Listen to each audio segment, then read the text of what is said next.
Hola, muy buenas noches. Mi nombre es Jaime Hernández Elorriaga. Soy estudiante de la UNADEM, de la Universidad Nacional a Distancia de México. Mi número de matrícula es ES 2411-00592. Este video es parte de la formativa de mi carrera en Historia del Derecho.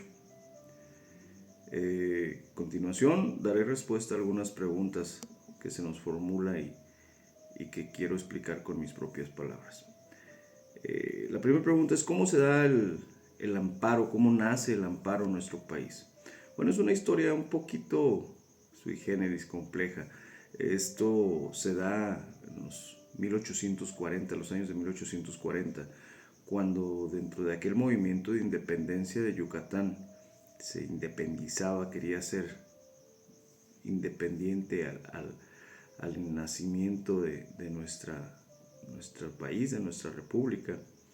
En ese entonces, don Manuel Crescencio Rejón, político del área de Yucatán, él se encarga de replantearla en 1840 y lo quiere meter en el proyecto de constitución para Yucatán, la constitución que tendría este estado.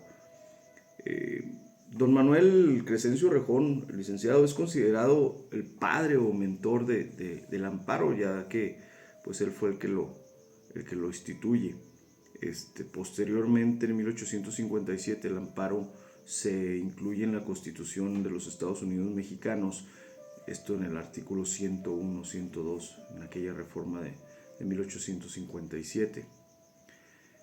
¿Qué contiene la Constitución de 1857? Bueno, es muy interesante esta Constitución. Esta Constitución traía novedades y cosas unas exigencias que se estaban pidiendo a gritos por parte del pueblo. La Constitución de 1857 contenía artículos, primera vez contenía artículos sobre derechos humanos, sobre la soberanía nacional, sobre la importancia de la división de poderes en nuestro país, y sobre todo traía también mucho sobre la educación. Entre los derechos humanos reconocía los derechos naturales y exigía a las autoridades que se respetaran. Proclamaba la libertad de enseñanza, la libertad de trabajo, la libertad de asociación, la libertad de imprenta. Todos esos derechos que ya en aquellos albores empezaban a hacer una exigencia por parte del pueblo.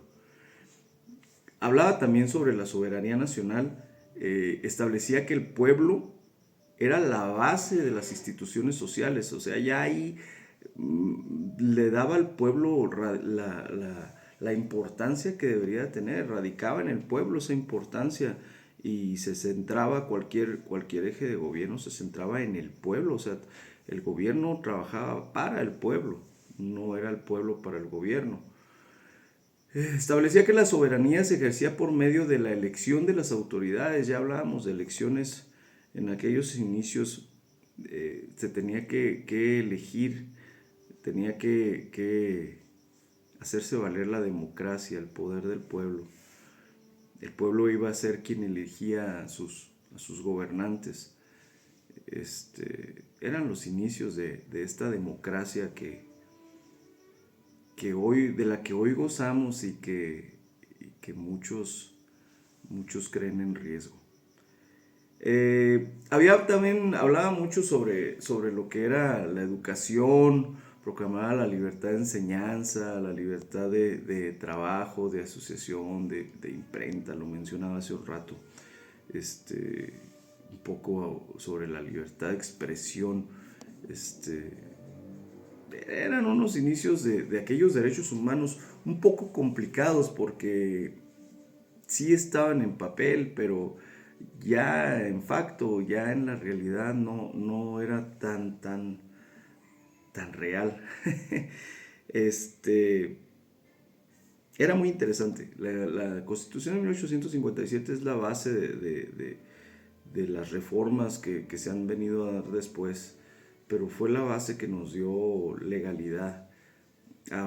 Existe ahí ya la división de poderes, donde se habla que debe haber un poder judicial, un poder ejecutivo y un poder legislativo.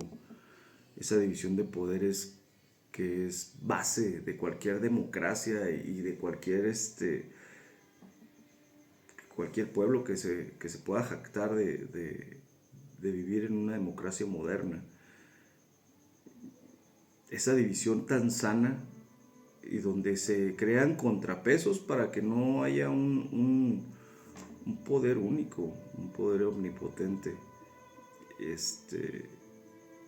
Esa división de poderes que quizá hoy se ve un poco en riesgo. Ese sería ya tema de otro análisis posterior. La siguiente pregunta dice, ¿para qué sirve la administración pública? Y menciona los antecedentes. Bueno, la administración pública es la actividad del Estado que gestiona las instituciones y empresas que lo componen. Es decir, cómo el Estado va a poner a trabajar todas sus secretarías, sus empresas, y cómo debe de haber una administración clara. Debe ser una administración de que todo mundo pueda conocer. No es una empresa privada que trabaje con fines de lucro, es una empresa pública, cualquier ente de gobierno. Entonces, obviamente, la administración que se debe sentar sobre las bases de la integridad y la ética. Su objetivo, obviamente, es satisfacer las necesidades del ciudadano y mantener el orden interno del país. Hay que recordar que dentro de la administración pública, dentro de las empresas del gobierno o de sus secretarías, su cliente no es otro más que el ciudadano. O sea, cualquier institución o empresa pública está creada para satisfacer las necesidades del pueblo. Trabajan para él, para el pueblo, para el ciudadano. Y debe de ser un trabajo que se haga con base a una administración completamente clara, con reglas establecidas y con una transparencia intachable que no deje lugar a corruptelas o una administración fraudulenta. Debe haber un código de ética sumamente riguroso y debe de hacerse cumplir. No nada más que quede en un papel, sino que se haga efectivo y que se trabaje así. Los antecedentes de la administración se remontan al origen de la humanidad. Obviamente con los primeros procesos de control de actividades. Hablamos de pueblos como los mayas, incluso como el antiguo Egipto, la Babilonia. Ya existía una administración porque había que administrar los recursos como eran los granos, incluso las tierras, todo tenía que existir una administración para que pues no existiera el caos. En la época agrícola, con el surgimiento del Estado, se empiezan a administrar ya todos los recursos, porque no nomás se trataba de ver esto es mío, sino pues hablar sobre comunas o pequeños caseríos que formaban esas comunas, pues cómo iban a administrar sus mismas recolecciones agrícolas, incluso la caza. En la antigüedad grecolatina se estableció un régimen administrativo severo, de hecho incluso con esclavitud. En la revolución industrial se implementaron procesos de producción y eficiencia para la producción en masa. Ahí hablamos ya de una administración pública, pero sobre ya la producción en masa. Hablamos de después de la revolución industrial, que se nos da poco después de la revolución francesa.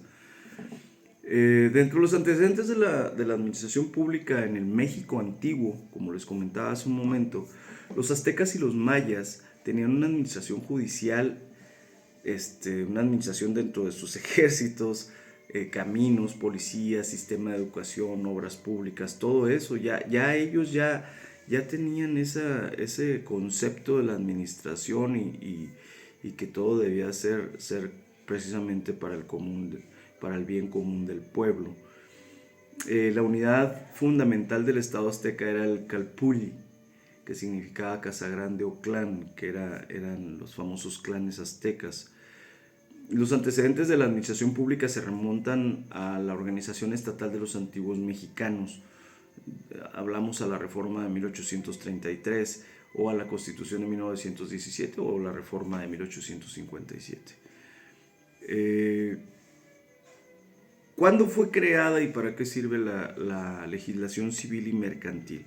Bueno, la legislación civil y mercantil son ramas del derecho que regulan las relaciones entre las personas y los actos comerciales, es decir, todo lo que implique el comercio, la venta, la compra, los créditos incluso. Entonces, en México el primer código de comercio de México independiente fue el Código de Lares. Este código se promulgó el 27 de mayo de 1854. Ya de ahí se empiezan a establecer las bases para las legislaciones civiles y mercantiles que hoy tenemos. En 1883 se reformó la Constitución de 1857, esta que les mencionaba, que es el albor y las bases de las leyes que hoy nos rigen. Y se le da al Poder Legislativo Federal la facultad de legislar también en materia mercantil. Empiezan a haber ciertos cambios conforme va evolucionando el sistema mercantil y en los países, conforme van creciendo los comercios a través de las fronteras, se empieza a dar un cambio significativo en las legislaciones civiles y mercantiles de nuestro país, hasta los que tenemos hoy en día, donde obviamente, a pesar de que existe un código federal, pues los estados también se rigen por un códigos locales, códigos estatales. Mayormente todos tienen la misma similitud, son muy parecidos. Existen algunas legislaciones civiles que sí son excepciones, pero hablando de una generalidad, casi todas las legislaciones civiles y mercantiles del país son muy similares. Y obviamente pues nos basamos mucho sobre lo que es el Código Federal, que a final de cuentas es el que va a salir al frente cuando haya alguna controversia en cuanto a materia civil o mercantil. Bueno, espero que esta charla, no explicación, no le puedo llamar explicación porque no tengo todavía esa facultad para poder explicar algo, pero sí es para poderlo charlar. Espero que esta charla haya sido de su agrado, profesor. Quedo al pendiente de su amable retroalimentación y le mando un fuerte saludo. Que pasen muy buenas tardes. Gracias.